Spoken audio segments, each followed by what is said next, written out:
வணக்கம் நண்பர்களே. சொல் இலக்கணம். இந்த பதிவில் சொல் இலக்கணம்னா என்ன, அதில் எத்தனை வகை இருக்குது, அந்த வகைகள்லாம் என்னென்ன அப்படிங்கிறத பற்றி எடுத்துக்காட்டோடு பார்க்க போகிறோம். நம்ம சேனலை இது வரைக்கும் சப்ஸ்கிரைப் பண்ணாதவங்க சப்ஸ்கிரைப் பண்ணிட்டு வாங்க. வீடியோக்குள்ளே போகலாம். சொல் இலக்கணம். சொல். முதல்ல சொல் என்றால் என்ன? சொல் ஒரு எழுத்து தனித்தோ அல்லது பல எழுத்துக்கள் சேர்ந்து வந்தோ பொருள் தருமாயின் அது சொல் எனப்படும். அதாவது ஒரு எழுத்தாக இருந்தாலும் சரி, இல்லை பல எழுத்துக்கள் சேர்ந்து இருந்தாலும் சரி, அது ஒரு பொருளை தர வேண்டும். பொருள்னா அர்த்தம். ஒரு அர்த்தத்தை தரணும், ஒரு பொருளை தரணும். அப்படி தந்தால் அது சொல் எனப்படும். எடுத்துக்காட்டு: பூ. பூன்னா என்ன? அதாவது மலர்கள். அது பூங்கிற ஒரே எழுத்து தான், அது ஒரு சொல். வீடு அப்படின்னா 2 எழுத்து. நிலம் அப்படின்னா 3 எழுத்து. அந்த மாதிரி எழுத்துக்கள் கணக்கு கிடையாது. ஒரு எழுத்து அறிஞ்சாலும் சரி, 2 எழுத்து, 3 எழுத்து, 4 எழுத்து இருந்தாலும் சரி, அது ஒரு பொருளை தந்ததுன்னா அது சொல் எனப்படும். இந்த சொல்லு மொழி, பதம், கிளவி அப்படிங்கிற வேறு பெயர்களையும் கொண்டுள்ளது. இந்த சொல் இலக்கணப்படி 4 வகைப்படும். சொல் எத்தனை வகைப்படும்? 4 வகைப்படும். அவை: பெயர் சொல், வினை சொல், இடைச்சொல், உரிச்சொல். என்னென்ன? பெயர் சொல், வினைச்சொல், இடைச்சொல், உரிச்சொல். முதல்ல பெயர் சொல். பெயர் சொல்னா என்ன? ஒன்றின் பெயரை குறிக்கும் சொல் பெயர் சொல். அடுத்து வினைச்சொல். வினைனா என்ன? செயல். ஓகே, வினைனா செயல். அப்போ செயலை குறிக்கும் சொல் வினைச்சொல். இடைச்சொல். இடைச்சொல்னா என்ன? அதாவது இடையில வர்றது. பெயர் சொல்லுக்கும் வினைச்சொல்லுக்கும், இல்லை பெயர் சொல்லுக்கும் பெயர் சொல்லுக்கும் கூட ஒரு சில சமயத்தில் வரும் இடைச்சொல். இடையில வருவது இடைச்சொல். இது தனித்து செயல்படாது. சரிங்களா? இடைச்சொல் தனித்து செயல்படாது. பெயர் சொல்லுக்கும் வினைச்சொல்லுக்கும் இடையில் வருவது இடைச்சொல். 2 சொல்லை இணைக்கிறதுக்கு பயன்படும். ஓகேவா? இது தனித்து வராது. அடுத்து உரிச்சொல். உரிச்சொல்னா என்ன?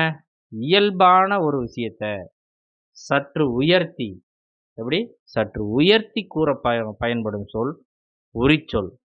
அதாவது உயர்த்தி கூற பயன்படும் சொல், இயல்பான விஷயத்தை சற்று உயர்த்தி கூற பயன்படும் சொல் உரிச்சொல். எடுத்துக்காட்டு பார்த்தீங்கன்னா, நகரம் இருக்கு. மா அப்படின்னா மாநகரம். நிலம், மா பக்கத்தில் மாநிலம். இந்த மாதிரி ஒரு எழுத்து அந்த மாதிரி தான் வருது. இதை யூஸ் பண்ணி அதை பெருசாக சொல்கிறாங்க, மிகைப்படுத்தி சொல்கிறாங்க. அப்படிங்கும்போது அந்த சொல் உரிச்சொல். அடுத்து பெயர் சொல். இந்த பெயர் சொல் 6 வகைப்படுமா? என்ன? பெயர் சொல் 6 வகைப்படும். அவை என்னென்னங்கிறத பார்ப்போம். ஃபஸ்ட்டு பொருட்பெயர், இடப்பெயர், காலப்பெயர், சினைப்பெயர், பண்பு பெயர், தொழிற்பெயர். பெயர் சொல் எத்தனை வகைப்படும்? 6 வகைப்படும். பொருட்பெயர், இடப்பெயர், காலப்பெயர், சினைப்பெயர், பண்பு பெயர், தொழிற்பெயர். ஓகே. பொருட்பெயர் உயிருள்ள பொருளாக இருந்தாலும் சரி, சரிங்களா? உயிர் உள்ள பொருளாக இருந்தாலும் சரி, உயிர் இல்லாத பொருளாக இருந்தாலும் சரி, ஒரு பொருளின் பெயரை குறிச்சதுன்னா அது பொருட்பெயர். அது மனுஷனாகவும் இருக்கலாம், பொருள்களாகவும் இருக்கலாம், விலங்காகவும் இருக்கலாம், பறவையாகவும் இருக்கலாம். எதுவாக இருந்தாலும் சரி, அதோட பேரை குறிச்சதுன்னா அது பொருட்பெயர். எடுத்துக்காட்டு பார்த்தீங்கன்னா, காந்தி, நேரு, மனிதர்கள். ஓகேங்களா? நம்ம தலைவர்களோட பேர். புறா, பறவையோட பேர். சிங்கம், விலங்குகளோட பேர். இதெல்லாம் உயிர் உள்ளவங்க. புறா, சிங்கம் எல்லாம் உயிர் உள்ளது. கல், மரம், மண், இதெல்லாம் உயிர் இல்லாதது. அதாவது பொருளோட பெயரை குறிச்சதுன்னா பொருட்பெயர். அடுத்து இடப்பெயர். இடப்பெயர்னா இடத்தை இடத்தை குறிக்கும் பெயர் இடப்பெயர். இடம்னா என்னென்ன?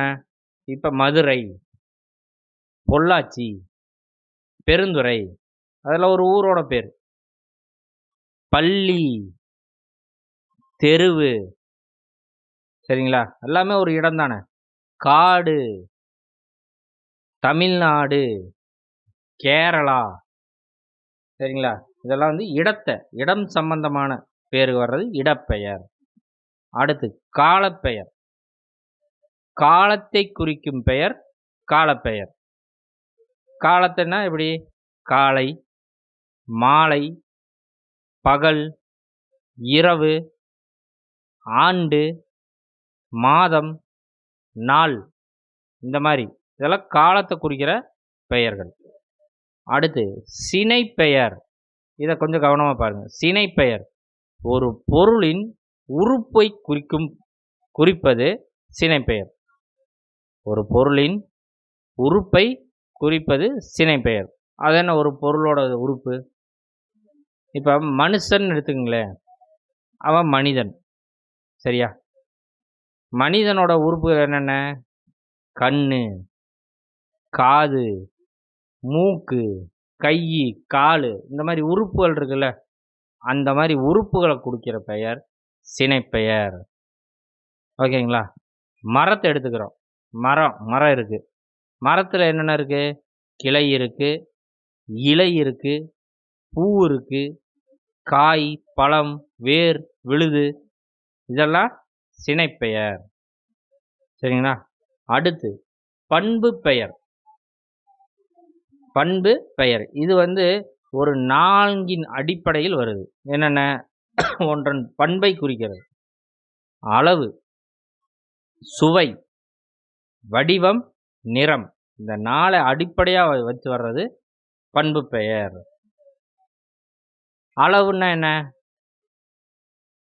உயரம், அகலம், நீளம், கிலோமீட்டர், இந்த மாதிரி மில்லிமீட்டர், அது இதுன்னு எல்லாம் இருக்கும்.